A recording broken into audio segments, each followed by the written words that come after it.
On le sait, on l'a vu et certains même l'ont entendu à Sarreguemines, les tours des douanes ont disparu. Reste sur place un terrain vague. Que va devenir cet espace? Des experts vont se pencher sur la question. Explication dans ce reportage.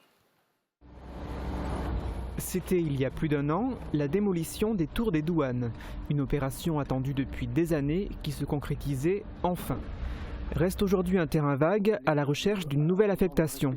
Que va devenir cet espace qui s'étend même au-delà, puisque notamment au numéro 13 et 15 de la rue des Sapins se trouvent aussi des logements vacants. Pour avancer dans ce dossier, le conseil municipal de Sarreguemines a approuvé à l'unanimité le lancement d'une étude portée par l'Aguram, l'agence d'urbanisme d'agglomération de Moselle. Nous attendons effectivement de l'Aguram un travail précis, concret et une restitution optimale pour vous les présenter et présenter effectivement aussi à tous les acteurs donc de ce quartier. À compter de cet été et pour une durée de 6 mois, l'Aguram va rencontrer la population, réaliser un diagnostic urbain, définir des enjeux et construire plusieurs scénarios d'aménagement qui seront débattus dans le cadre d'un comité de pilotage. Coût de la mission, 30 000 €, financé à parts égales par la ville et SCH en attendant d'éventuelles subventions. Merci Guillaume pour ce petit résumé du premier point à l'ordre du jour. Que faut-il encore retenir de ce conseil municipal? Oui, effectivement, le programme était chargé. Il y avait notamment beaucoup de points financiers. Le commissaire aux comptes, chargé de la certification des comptes, a audité 2 nouveaux cycles, les charges de personnel et les charges d'intervention. Il a eu le plaisir d'annoncer qu'il avait conclu à une certification sans réserve, compte tenu du fait que les comptes sont sincères et fidèles. Suite à la présentation de cette certification des comptes, Jean-Marc Schwartz, premier adjoint au maire, en charge notamment des finances, a pu présenter le compte de gestion et le compte administratif. Comme le reste des points à l'ordre du jour, ces comptes ont été approuvés à l'unanimité. Il faut dire que la situation financière est en amélioration, comme vous allez l'entendre.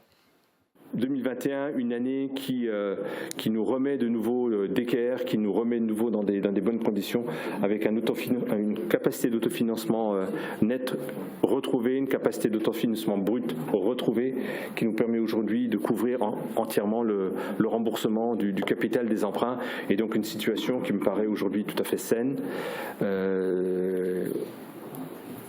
On espère simplement que l'exercice 2022, avec tout ce qui est en train de nous tomber dessus, ne nous fasse pas trop de dégâts. On fera un point de toute façon sur l'exercice 2022 à la rentrée de septembre, et on sera peut-être obligé de repasser par des décisions modificatives s'il fallait corriger certaines lignes de crédit, notamment sur l'énergie. C'est là un des sujets qui m'inquiète le plus. Rappelez-vous aussi qu'on avait été plutôt prudent sur les charges de personnel.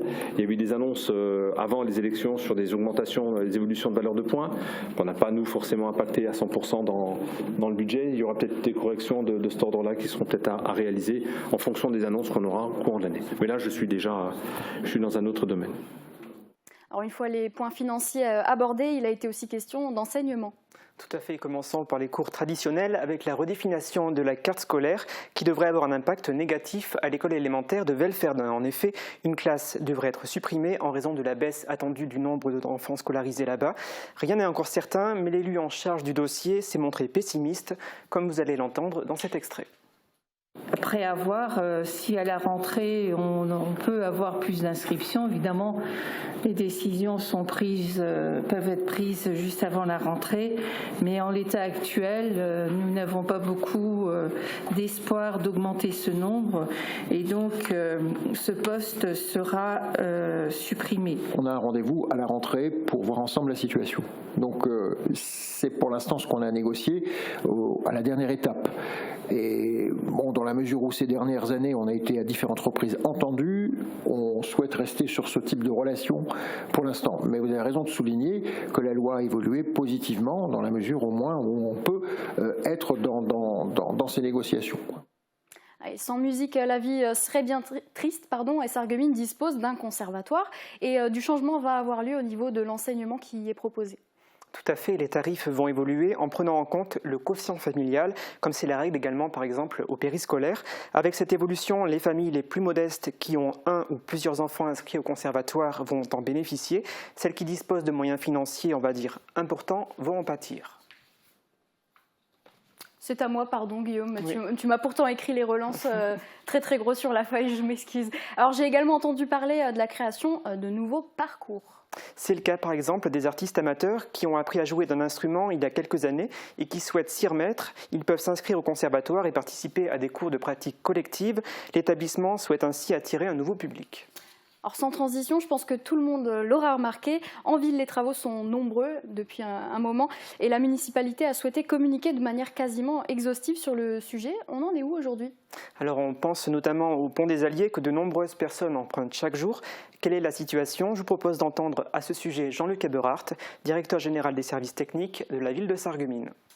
Vous voyez qu'il y a des réseaux un peu de partout et c'est très saturé. C'est pour ça que donc il y a une réorganisation de ces réseaux qui est à faire pour pouvoir poser d'un côté le réseau de chaleur et maintenir de l'autre côté tous les autres réseaux qui sont encore en utilisation. Et en l'occurrence, le réseau de gaz qui actuellement est dans le trottoir va être sorti et suspendu, accroché en encorbellement donc sur le pont. Donc c'est un des travaux préparatoires aussi. Donc vous avez là une ou deux photos qui vous montrent un peu ce qui se passe actuellement. Et donc on voit ici au niveau programme des travaux, donc préparation des raccordements AEP, donc de l'adduction en eau potable qui vont durer donc jusqu'au 1er juillet. Des travaux préparatoires pour le dévoiement de la fibre SFR. Alors elle va être sortie provisoirement donc du Carnot. Donc il y aura, je précise ici, une coupure pour tous les abonnés SFR le 22 juin, mais qui se passera donc de minuit à 7h du matin. Et les travaux donc de rénovation du pont eux-mêmes que fait actuellement le département, y compris avec la sortie de cette conduite gaz qui devrait être terminée pour le 5 août. Dans cet extrait, on a beaucoup entendu parler des réseaux, on va dire, classiques, et j'ai décidé de parler également des réseaux du système de chaleur qui est en train d'être construit à Sarreguemines. Donc je vous propose un nouvel extrait. On avance malgré tout bien, je veux dire, il reste aujourd'hui, donc je ne sais pas si on arrive à voir, en bleu les chantiers qui sont actuellement en cours, donc on est notamment ici sur le quai de chemin de fer et la montée donc de la rue du Parc. Il y a des travaux en cours actuellement à travers le service des espaces verts, donc dans la rue de la Montagne, et il reste quelques petits travaux sur la place de la Poste. Après ça, il restera ce qui est en vert en fait, donc il restera à connecter l'extrémité de la rue du Parc avec le lycée, et puis avec justement ce qui se passe actuellement dans le service des espaces verts. À partir d'août, sera donc fait la traversée du pont des Alliés, et à partir du pont des Alliés, il y a deux branches. Il y a une branche que vous connaissez, dont les travaux sont déjà réalisés, qui va jusqu'à la rue du Bac et donc jusqu'au bâtiment du département. Ensuite, vous avez une autre qui partira donc, si vous êtes sur le pont des Alliés en regardant la rue Pasteur, vers la gauche, descendra le long jusqu'au cinéma Forum, traversera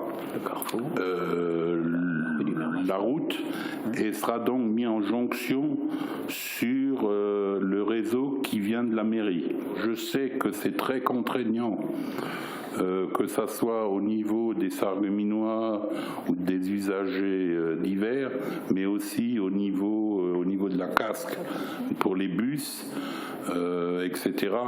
Mais je pense qu'on commence à y voir le bout. Il y a encore un petit morceau qui sera assez délicat, oui, la descente de la rue Geiger, voilà, rue Fauche en bas jusqu'au pont. De la rue Geiger jusqu'au pont.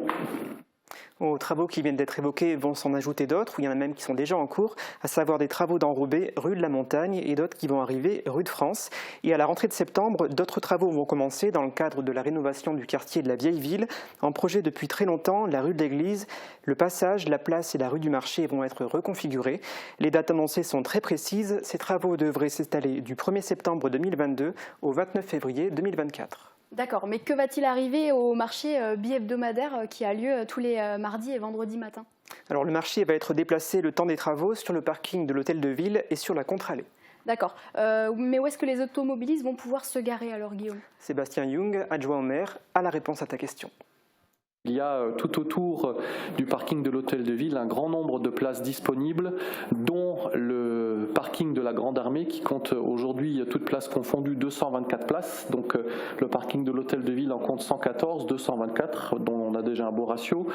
Vous avez le parking près de la gare, le parking de la gare qui compte également, ou le parking Chasseneuil comme on dit, qui compte pratiquement 200 places.